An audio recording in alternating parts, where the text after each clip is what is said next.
ये अगला mock test है नंबर 5, 5th नंबर का मॉक टेस्ट है। इसके पहले मैं 4 मॉक टेस्ट बाल विकास के सीडीपी के करा चुका हूं और ज़्यादा प्रश्न मेरा लेने का पीछे रहता है कि भाई सीटेट के ज़्यादा प्रश्न लूँ, क्योंकि सीटेट के यदि एग्जाम चल रहे हैं तो मैं कोशिश करता हूं कि ज़्यादातर क्वेश्चन मेरे सीटेट के ही हों।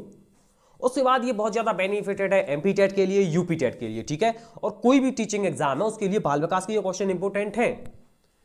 तो अब मैं शुरू करता हूं कि भाई परामर्श का उद्देश्य क्या है। पहला क्वेश्चन है कि परामर्श का उद्देश्य क्या है। बच्चों को समझना, बच्चों की कमियों का कारण पता करना, बच्चों को समायोजन में सहायता प्रदान करना और प्रोक्षण भी। तो किसी को परामर्श देने का उद्देश्य है कि हमें ये तीनों चीज़ें करनी है। बच्चे को समझना भी है, कोई उसमें कमी है तो उसको सुधारना है और उसको समायोजन करने में सहायता करनी है। तो डी हमारा सही आंसर है। इसके बाद जैसे किसी ने चैनल को सब्सक्राइब न किया हो तो प्लीज़ सब्सक्राइब कर दें। और भाई फिर अगला क्वेश्चन है कि शिवानी के द्वारा पूछे गए एक प्रश्न का, शिवानी एक स्टूडेंट है, एक बच्चा है या बच्ची है एक, और शिवानी के द्वारा पूछे गए एक प्रश्न का उत्तर शिक्षक तत्काल नहीं दे पाता, तुरंत नहीं दे पाता शिक्षक। तो शिक्षक की क्या प्रतिक्रिया होनी चाहिए, शिक्षक की क्या प्रतिक्रिया होना चाहिए। पहला, शिक्षक के द्वारा शिवानी को चुप करा देना चाहिए, ये तो गलत है चुप कराना। शिक्षक के द्वारा शिवानी का ध्यान बटा देना चाहिए, ये भी गलत है। शिक्षक को कहना चाहिए कि मैं नहीं जानता हूं, तो ऐसा भी नहीं कहना है कि मैं नहीं जानता हूं, फिर क्यों शिक्षक हो। तो शिक्षक के द्वारा इस प्रश्न का उत्तर सही उत्तर बाद में समझ कर देना चाहिए। तो शिक्षक उससे कह देगा कि शिवानी मुझे अभी पता नहीं है, मैं तुम्हें पता करके कल बताऊंगा, जो तुमने पूछा है वो तुम्हारा डाउट मैं कल क्लियर कर दूंगा। तो डी हमारा राइट आंसर है। इसके बाद बच्चे की जिज्ञासा को कब शांत करना चाहिए। बच्चे ने कोई जिज्ञासा की, बच्चा कोई जानना चाहता है, क्लास के दौरान बच्चे ने कुछ पूछ लिया, तो फिर उसकी जिज्ञासा आप कैसे शांत करेंगे, कब शांत करेंगे। जब शिक्षक फुर्सत में हो, जब विद्यार्थी फुर्सत में हो, जब समय के पश्चात, पता नहीं क्या होता है इसके मीनिंग। और सही उत्तर है कि तत्काल, जब विद्यार्थी ने कुछ पूछा हो तुरंत उसका उत्तर देना चाहिए, तुरंत उसका उत्तर देना चाहिए, टालना नहीं चाहिए, बहाने नहीं बनाना चाहिए, उसको दोषी साबित नहीं करना चाहिए, डांट फटकार नहीं लगानी चाहिए। या तो पता है तो तुरंत दे दो और नहीं पता है तो तुरंत ही बता दो कि मैं तुम्हें कल समझ के बताऊंगा, तुम्हारा डाउट कल क्लियर करूंगा। तो डी हमारा यहाँ पे राइट आंसर है। अगला है कि बाल मनोविज्ञान के आधार पर कौन सा कथन सही है। बाल मनोविज्ञान या बाल विकास एवं शिक्षा शास्त्र के अनुसार कौन सा कथन सही है। तो मैं बता देता हूं कि प्रत्येक बच्चा विशिष्ट होता है, every child is special, this is right answer, ठीक है।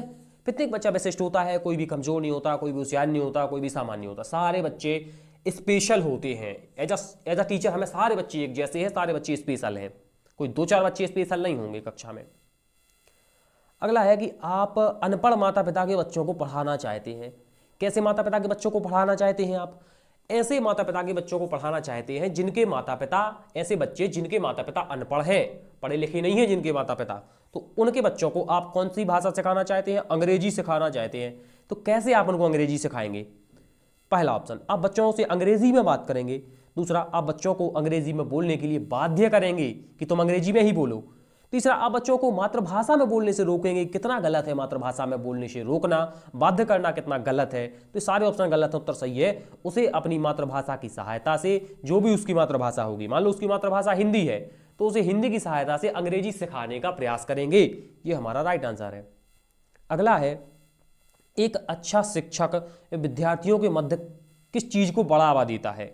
कंपटीशन को बढ़ावा देता है, ये भी कंपटीशन है, प्रतियोगिता, प्रतिद्वंदिता, तटस्थता कि भाई किसी से बोलो मत, एक दूसरे से जुड़ो मत, ये तीनों गलत है भाई।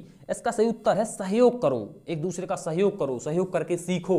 तो सहयोग करने की भावना को बढ़ा देगा आपस में विद्यार्थियों के मध्य एक टीचर, ठीक है। तो एक अच्छा अध्यापक विद्यार्थियों के मध्य बढ़ावा देता है सहयोग करने की भावना को, कि एक दूसरे का सहयोग करो और मिलजुल कर काम करो।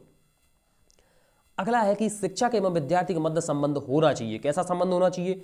स्नेह का संबंध होना चाहिए, विश्वास का संबंध होना चाहिए, सम्मान का संबंध होना चाहिए। उपरोक्त सभी इसका सही उत्तर है। इसके बाद अगला है कि मधु, एक बच्ची है मधु जो कि गणित में कमजोर है। एक अच्छे शिक्षक की दृष्टि में उसके गणित में कमजोर होने का कारण क्या हो सकता है। पहला, प्राय लड़कियां गणित में कमजोर होती है, नहीं, ऐसा नहीं है, ये जेंडर स्टीरियोटाइप है। उसके माता पिता अनपढ़ है, ऐसा भी नहीं है। उसे अध्ययन में रुचि नहीं है, ऐसा भी नहीं है। हम ऐसा नहीं कह सकते कि मधु कमजोर है तो उसके अध्ययन में रुचि नहीं है। गणित शिक्षण की, गणित में कमजोर है ना, तो हमारी ना शिक्षण की स्ट्रेटजी गलत है, हमारी शिक्षण की मेथड गलत है, हम जिस तरीके से पढ़ा रहे वो तरीका गलत है हमारा। मधु गलत नहीं है, हमारा तरीका गलत है, हमारी स्ट्रेटजी गलत है, हमें उसमें सुधार करना होगा, इसके बाद हम मधु को सिखाएंगे। तो डी सही उत्तर है। इसके बाद अगला है कि एक अध्यापक की दृष्टि से कौन सा कथन सही है। रिपीटेड है ये क्वेश्चन, इसका सही उत्तर मैं बता दूं कि प्रत्येक बच्चा सीख सकता है। एवरी चाइल्ड कैन लर्न, मतलब प्रत्येक बच्चा सीख सकता है, कोई भी बच्चा हो सीख सकता है। ये हमारा सही है, लगभग एक जैसा था, रिपीटेड नहीं था, एक जैसा था। इसमें था कि भाई उत्तर बाल्यावस्था, लेट चाइल्डहुड में बालक भौतिक वस्तुओं के किस आवश्यक गुण में परिवर्तन समझने लगते हैं। द्रव्यमान में, संख्या में, द्रव्यमान और संख्या में, द्रव्यमान, संख्या और क्षेत्र की संख्या 1 है, 2 है, 10 है, 50 है। द्रव्यमान क्या है, वॉल्यूम क्या है, आयतन नहीं, द्रव्यमान क्या है, और मास क्या है, नंबर क्या है, क्षेत्र क्या है, इन सारी चीज़ों को समझने लगते हैं उत्तर बाल्यावस्था के बच्चे। तो डी हमारा राइट है। इसके बाद अगला है कि भाई निम्नलिखित में से कौन सा ऐसा ऑप्शन है जो विकासात्मक कार्य, कौन सा ऐसा विकासात्मक कार्य है जो उत्तर बाल्यावस्था के लिए सही नहीं है। 3 तो सही हो उत्तर बाल्यावस्था के लिए, वही तुम्हारे 9 से 12 वर्ष तक के लिए, कौन सा एक सही नहीं है।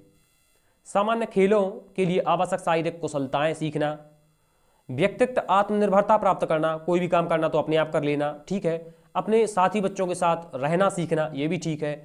और सही नहीं है बी कि पुरुष की उचित और स्त्रियों की उचित सामाजिक भूमिकाओं को प्राप्त करना। तो ये वो कब प्राप्त करेगा, ये वो प्राप्त करेगा किशोर अवस्था में, 13 वर्ष से जब किशोर अवस्था शुरू होगी तब ये प्राप्त करेगा, अभी बाल्यावस्था में नहीं प्राप्त करेगा। तो ये हमारा सही उत्तर है।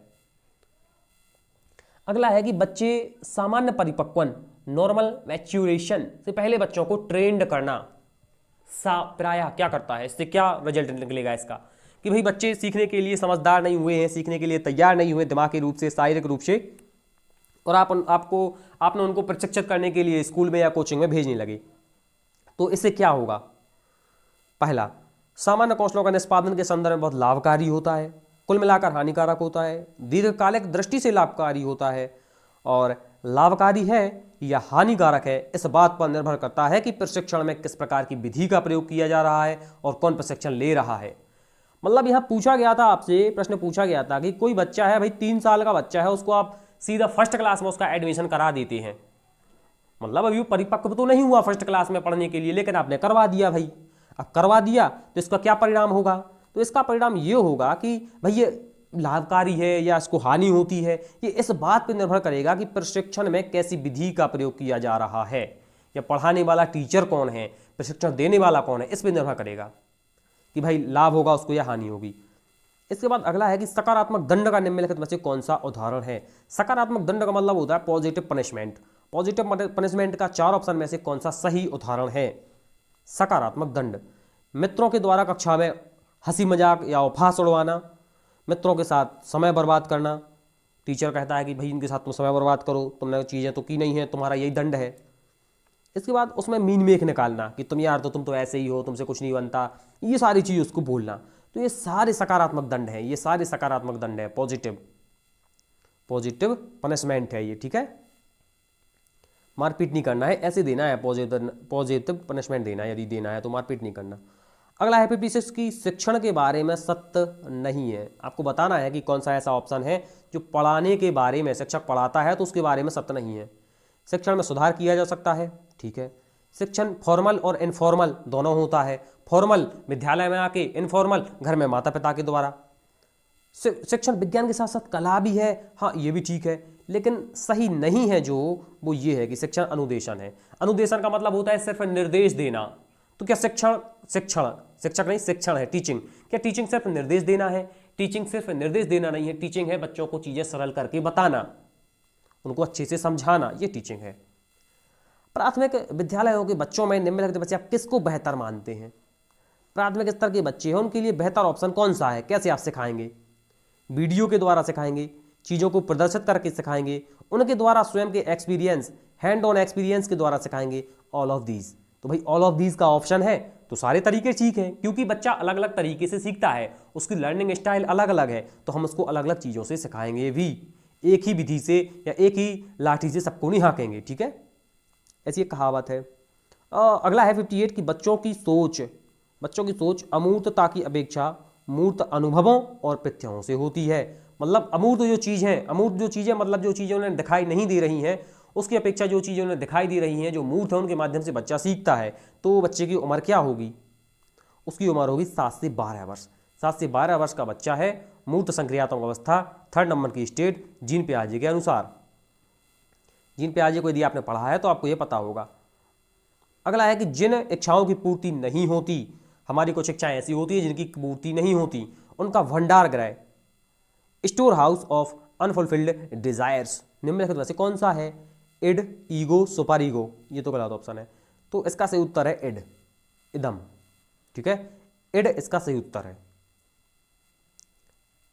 इसके बाद अगला है और शायद आखिरी भी है, अगला है और शायद आखिरी भी है, तो इसका आंसर आप देंगे। इसका मैं आंसर नहीं दूंगा, इसका आप कमेंट करेंगे कि छोटी कक्षाओं में शिक्षण की खेल विधि किस ऑप्शन पे आधारित है। ये मैं पहले भी पढ़ा चुका हूँ, तो इसका आप आंसर कमेंट करें। और ये हमारी वीडियो का एंड है। यदि आपने हमारे चैनल को सब्सक्राइब ना किया हो तो प्लीज़ सब्सक्राइब कर दें, लाइक कर दें और शेयर कर दें। इसके बाद मिलते हैं हम अपने 6वें मॉक टेस्ट में।